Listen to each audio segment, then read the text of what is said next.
আকাশে একটি উজ্জ্বল তারা ঝলমল ঝলমল করে, সেই তারাটা একজন দরবেশ ইশারা দিয়া আমার কোলে এনে দিয়েছে, আমি দেখেছি।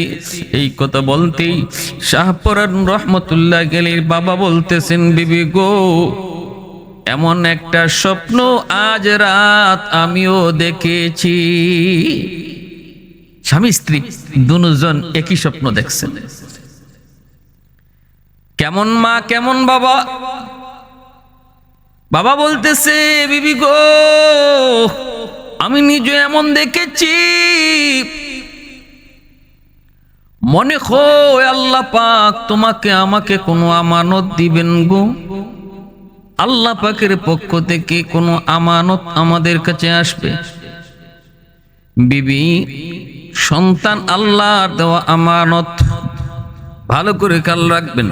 সন্তান আল্লাহর পক্ষ থেকে দেওয়া আমানত, আর আমানতের বস্তু নিজের মর্জি মতো ব্যয় করা যায় না।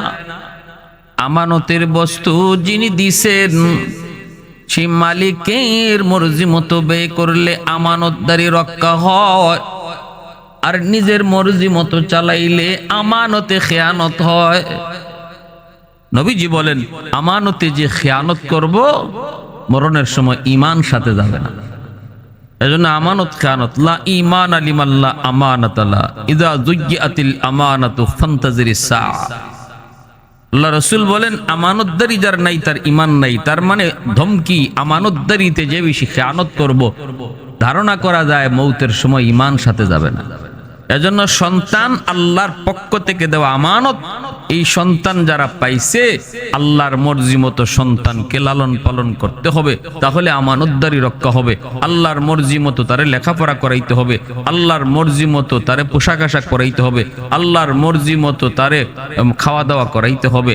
হারাম খাওয়া সন্তানকে খাওয়ানো যাবে না, সুদের টাকা দিয়ে সন্তান লালন পালন করা যাবে না, ঘুষের টাকা দিয়ে সন্তান লালন পালন করা যাবে না, চিটারি বাটপারি কইরা সন্তান লালন পালন করা যাবে না। এটা আমানতে খেয়ানত হবে। কিয়ামতের ময়দানে সুদকুর, ঘুষকুর আর চিটার বাটপারের সন্তানরা হাসরের মাঠে আল্লাহর আদালতে বাপমার বিরুদ্ধে মামলা দিবে, আল্লাহ, আমার বাবা হারাম টাকা ঘরে ঢুকাইয়া আমানতে খেয়ানত করার কারণে আজ আমি বেনামাজি হইছি, আজ আমিও নিজে সুদকুর হইছি, আজ আমি নিজে ঘুষকুর হইছি, কারণ আমার রক্ত হারাম টাকা দিয়া গড়া, আমার যার কারণে আমিও লাইন পাই নাই, আমিও বেলাইনে বেফতে গেছি। এই বদ হারাম জিনিসের বদ আসর আমার উপরে পড়ছে, এর জন্য আমার বাপ দায়ী। আল্লাহ, আমার বাবার বিরুদ্ধে মামলা দিলাম, মার বিরুদ্ধে মামলা দিলাম। এজন্য প্যারে হাজিরিন, হাসরের মাঠে বহু সন্তান বাপ মার বিরুদ্ধে মামলা দিবে শুধু আমানতে খেয়ানত করার কারণে। ভালো করে বুঝবে, কলিজার টুকরা সন্তান, যেই সন্তানের জন্য তুমি দিনকে রাত বানাও, রাতকে দিন বানাও রে যুবক, রক্ত পানি করে তুমি সন্তানের ভবিষ্যৎ নিয়ে কল্পনা করো। যদি তুমি ওই সন্তানের আমানতদারি রক্ষা না করো, তাহলে এই সন্তানই কিয়ামতের ময়দানে তোমাকে আমাকে আল্লাহর আদালতে আসামি বানায় দিবে। বিন্দু পরিমাণ দরদ দেখাবে না বাবার প্রতি, বিন্দু পরিমাণ দরদ দেখাবে না মায়ের প্রতি। কিয়ামতের ময়দান সবাই নিজের চিন্তা নিয়ে ব্যস্ত থাকবে। কে কারে দোষী বানাইয়া নিজে নির্দোষ হইতে পারে। সন্তান বাপ মারে দোষী বানাইয়া নিজে নির্দোষ হতে চাইবে, মা সন্তানকে দোষী বানাইয়া নিজে নির্দোষ হতে চাইবে। বিন্দু পরিমাণ কেউ কাউকে মায়া দেখাবে না। ইয়াউমা ইয়াফিরুল মারউ মিন আখিহি ওয়া উম্মিহি ওয়া আবিহি ওয়া সাহিবাতিহি ওয়া বানিহি লিকুল্লি ইমরিইম মিনহুম ইয়াউমাইযিন শা'নুন ইউগনিহি। পরিষ্কার আল্লাহ পাক এই জায়গায় ব্যক্ত করে দিয়েছেন, কেউ কাউকে দরদ দেখাবে না, কেউ কাউকে মায়া দেখাবে না। শাহপরান রহমতুল্লাহি আলাইহির বাবা ওনার মাকে বলতেছে, বিবি গো, আল্লাহর কাছে দোয়া করো, হয়তো আল্লাহ পাক তোমাকে আমাকে বহুত বড় একটা আমানত দিবে গো। কারণ যে স্বপ্ন তুমি দেখেছো, এই স্বপ্ন আমিও আজ রাত দেখেছি। ভাইরা বন্ধুরা, তনুজন, মা বাবা আল্লাহর কাছে কান্নাকাটি করেন, দিন যায় রাত যায় আল্লাহর কাছে কান্নাকাটি করেন। এইভাবে 10 মাস 10 দিন যখন পার হয়ে গেল, যেই রাত্রে শাহপরান রহমতুল্লাহি আলাইহি তিনি দুনিয়াতে আসবেন, ভাইরা বন্ধুরা, ফজরের সময়, তাহাজ্জুদের সময় ওই অবস্থায়ও তিনি যখন, ভাইরা বন্ধুরা, ব্যথা শুরু হলো, মা তিনি অনুভব করতেছেন।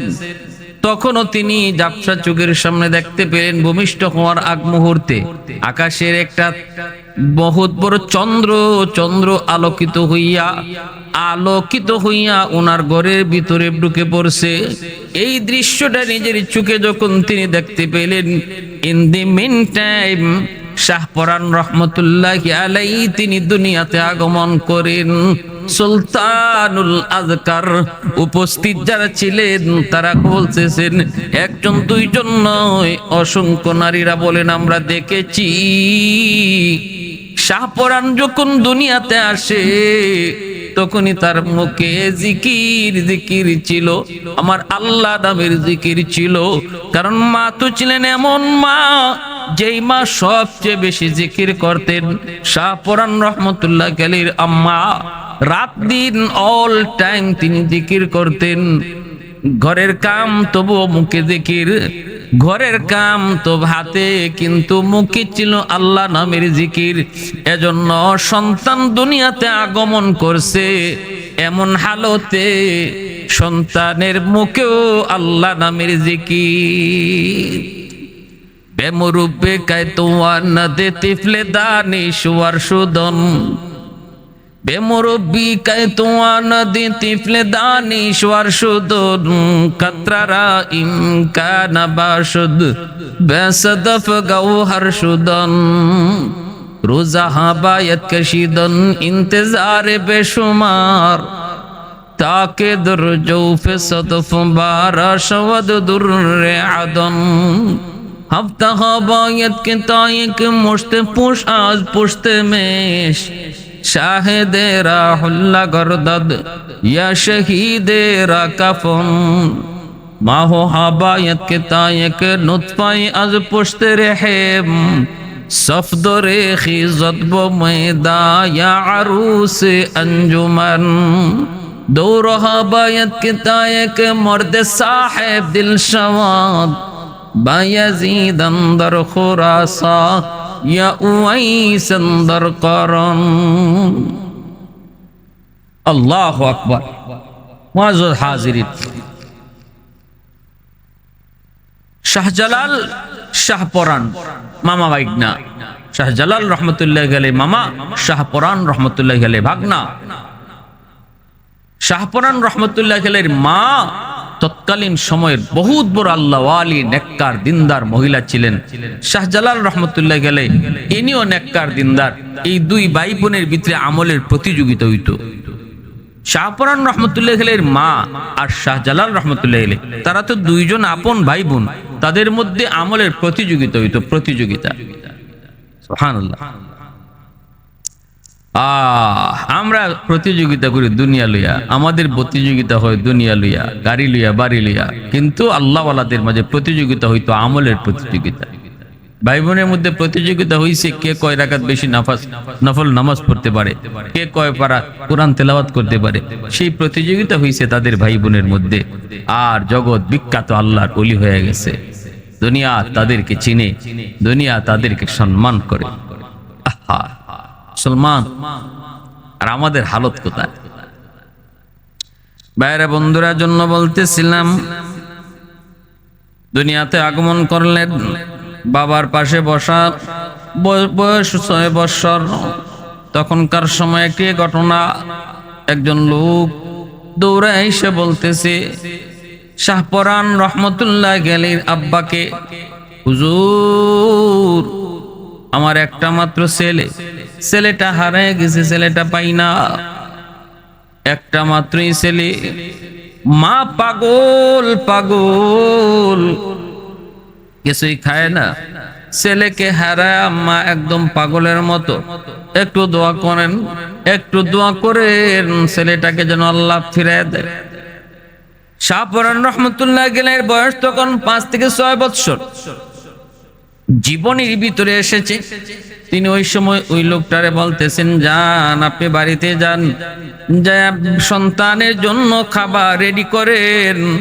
রেডি করা শেষ করতে করতে আপনার সন্তান হাজির হয়ে যাবে ইনশাআল্লাহ। বাবা অবাক হয়ে গেলেন। বাবা শাহপরান, এ বাবা এটা কেমন করে সম্ভব? তুমি এটা কেমন করে বললা? কেমন করে তুমি জেনেছো? কেমন করে তুমি মেন্টের জেনেছো? সাথে সাথে তিনি বাবাকে বলতেছেন, বাবা গো, ও বাবা, আল্লাহ পাক রব্বুল আলামিন গায়েবের খবর আল্লাহ জানেন, কিন্তু আল্লাহ পাক রব্বুল আলামিন চাইলে তার কিছু কিছু বান্দাকে আল্লাহ তার কিছু ইলম দান করে। পবিত্র কোরআনের সূরাতুল কাহফের মধ্যে আল্লাহ পাক রব্বুল আলামিন মূসা আলাইহিস সালাম এবং খিজির আলাইহিস সালামের ঘটনার ভিতরে আল্লাহ পাক সেটা উল্লেখ করেছেন।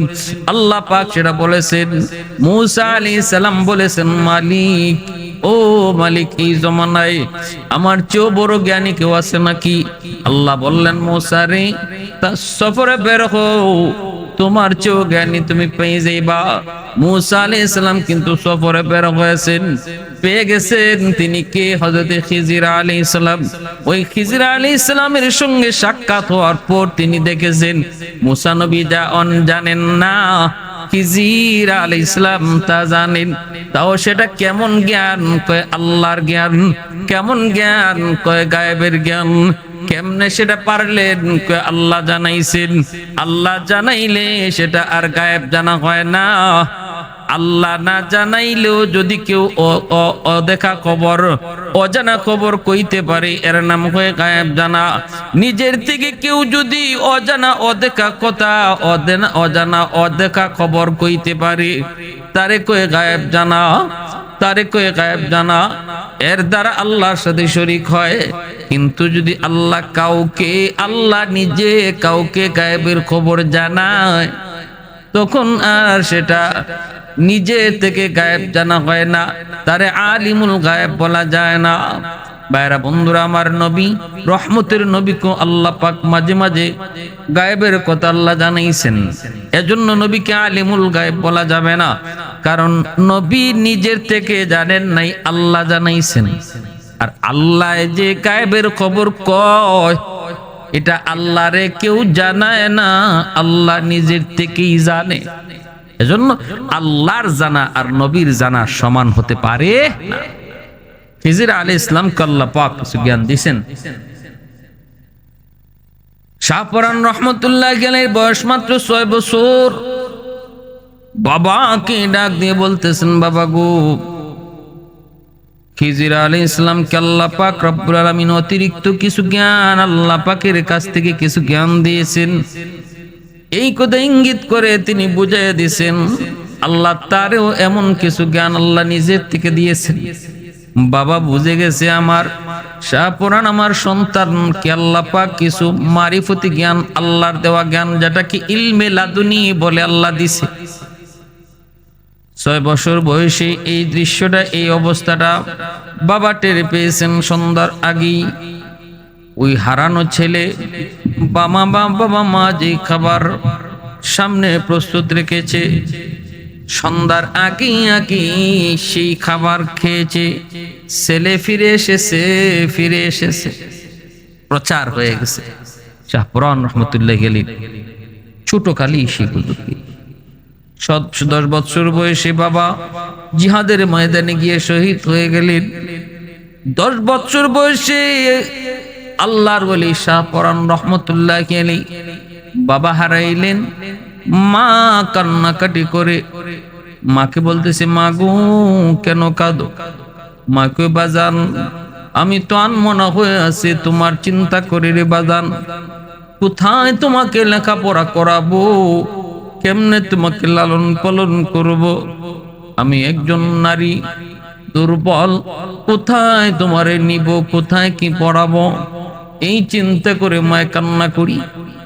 শাহপরান রহমতুল্লাহ আলাইহি তখন কই, মা গো, এটা ঠিক না। মা আব্বা দুনিয়াতে নাই, এজন্য আপনি কান্দেন। আমার মায়ের নবী জন্মের আগেই তো বাবা হারাইছে। আমি তো 10টা বৎসর পর্যন্ত বাবা পেয়েছি, বাবার আদর পেয়েছি, কিন্তু রহমতের নবী তো জন্মের আগেই বাবা হারাইছেন। আব্বু ডাকের ভিতরে কেমন মজার নবী তো জানেন না। এমা পৃথিবীতে এমন কত সন্তান এতিম বাবা হারাইছে, তাই বলে তাদের জীবন থেমে থাকে নাই। আল্লাহ পাক তাদের জীবন চালাইছে।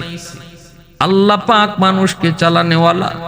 তুমি কি আমার বাবার উপরই আমার জীবন, বাবার হাতের মধ্যেই তুমি কি মনে করো গো মা? আমার জীবন ব্যবস্থাটা তো বাবার হাতে নয়, আমার মালিকের হাতে। বাবা না থাকলেও আল্লাহ চালায়, বাবা থাকলেও আল্লাহই চালায়। মা এমনটা মনে করে ঠিক না গো মা। পৃথিবীতে এমন বহু সন্তান রয়েছে যেই সন্তান বাবাও পায় নাই, মাও পায় নাই। আমি তো মা পেয়েছি, মার আদর পেয়েছি। পৃথিবীতে আল্লাহ কিছু সময়ের জন্য আমাদেরকে পাঠাইছে গো মা। সময় হলে আবার যাকে মন চায় আল্লাহ পাক তুলে নিয়ে যায়। এজন্য আল্লাহ পাকের সিদ্ধান্তটাই কি চূড়ান্ত সিদ্ধান্ত হিসেবে মেনে নিতে হবে, সবর করতে হবে। সমস্ত ফয়সালা আল্লাহর। শিশুকালে মার চোখের সামনে, মার মুখের সামনে এত সুন্দর সান্ত্বনার বাণী শোনায়া মার হৃদয়টাও তিনি কেড়ে নিলেন। ভাইরা বন্ধুরা, এইভাবে শাহপরান রহমতুল্লাহি আলাইহি তার দাওয়াত, তিনি তার এলেম অর্জনের কাম শুরু করলেন। কোরআনের এলেম নূর, কোরআনের নূর, এই জ্ঞানে তিনি মগ্ন হলেন। ভাইরা বন্ধুরা, দিলের ভিতরে মারিফতের জ্ঞান লাভ করার জন্য বড় ব্যাকুল, দিলের ভিতরে বড় ব্যাকুল ব্যাকুল। বাল্য বয়স, তাহাজ্জুদের নামাজ পড়েন মসজিদের ভিতর। হঠাৎ করে তিনি আওয়াজ পেলেন মসজিদের পাশে যেন কি আওয়াজ। চতুর্দিকে ঘুরেন, কোনো আওয়াজ পান না। 3 দিন পর্যন্ত ঘুরে ঘুরে একদিন দেখতে পেলেন মসজিদের ভিতরে কম্বল মুড়ি দিয়ে একজন মানুষ মসজিদের এই পাশ থেকে ওই পাশে যায়। শাহপরান রহমতুল্লাহ গেলেই ডাক দিয়ে বলেন, ও আল্লাহর ওয়ালি, কি আপনি কেন প্রতিদিন আমাকে ডাক দিন? তখন তিনি আওয়াজ দিয়ে কয়, তুমি নিশাপুর চলে যাও, সেখানে একজন আল্লাহর ওয়ালি আছে, তার সোহবতে যাও। নিশাপুরে তখন বহুত বড় একজন আল্লাহর ওয়ালি বসবাস করতেন, যার নাম হলো শাহ আমিন রহমতুল্লাহি আলাইহি। বহুত বড় একজন আল্লাহর ওয়ালি, উনি ওখানে বসবাস করতেন নিশাপুর। যিনি ছিলেন মজজুব, মুস্তাজাবুদ দাওয়া, হাত উঠে দোয়া করলে আল্লাহ দোয়া কবুল করত। এই কথা শুনলেন নিশাপুর তার যেতে হবে। ফজরের নামাজ পড়ে একটু ঘুমাইছেন, স্বপ্নে দেখেন আরেকজনে ডাক দিয়ে কই, ও যুবক, নিশাপুর যাওয়ার নিয়ত করেছো, শোনো। নিশাপুর যে আছে সে বহুত বড় একজন কামেল আল্লাহর ওয়ালি। যাও, তুমি সঠিক জায়গায় যাবা, কিন্তু মনে রাখো কখনো ওনাকে ছেড়ে আসবা না। উনি যদি তোমার সাথে গরম আচরণ করে, তোমার সাথে খারাপ আচরণ করে, তবু তুমি তার সঙ্গ ছাড়বা না। পরীক্ষা নেওয়ার জন্য, ধৈর্য পরীক্ষা নেওয়ার জন্য হয়তো তোমার সাথে খারাপ আচরণ করতে পারে। আবার এটা স্বপ্নে কে যেন এই কথাটা বইলেও দিচ্ছে। সিদ্ধান্ত ওকে ফাইনাল। ও রেডি করে তিনি রওনা হলেন। নিশাপুর গিয়া পৌঁছলেন। নিশাপুর যায় পৌঁছলেন, সারা রাত সফর করলেন। ফজরের নামাজ পড়িয়া তিনি ডানে বামে ঘুরেন। কোথায় সেই আল্লাহর ওয়ালি যার সন্ধানে তিনি এসেছেন? ওই পাবেন। ঘুরেন, মরুভূমিতে দেখতে পেলেন একজন মানুষ চিথরে শুয়ে আছে। পাশে গেলেন, যায় কথা বলে অনুমান করলেন হয়তো ইনি। জিজ্ঞেস করলেন, হ্যাঁ, তিনি বুঝে গেলেন ইনি হয়তো সে আল্লাহর ওয়ালি। ইনি হয়তো সে আল্লাহর ওলি। তিনি কথা বললেন, তিনিও বললেন, কেমনে বলছেন? এই শাহ আমিন রহমতুল্লাহি আলাইহি ইনি ইনার গুহার মধ্যে মুরিদানদের কাছে একদিন উল্লেখ করতেছেন, বয়ান করেন মুরিদানদের কাছে, আর বলতেছেন ওই পাগলটা আসে না কেন, পাগলটা হতবাগাটা আসে না কেন? তোর মুরিদানরা বলছিল, হযরত কাকে বলতেছেন? শাহ আমিন রহমতুল্লাহি আলাইহি বলতেছে, আরে এত কিছু তোমাদের বুঝতে হবে না, এত কিছু তোমাদের জানতে হবে না, এত কিছু তোমাদের জানতে হবে না। তো যেদিন শাহপুরান রহমতুল্লাহি আলাইহি উনার খুঁজে আসতেছেন, ইনি গুহা থেকে বের হইয়া উনাকে আগায় আনতে গেছে। কথা না বইলে কিছু কথা পরিচয় দিয়েই উনি শাহপুরান রহমতুল্লাহিকে ফালাইয়া চলে আসতেছেন। কিন্তু আল্লাহর ওলি তিনি তো উনাকে সঙ্গ ছাড়েন না।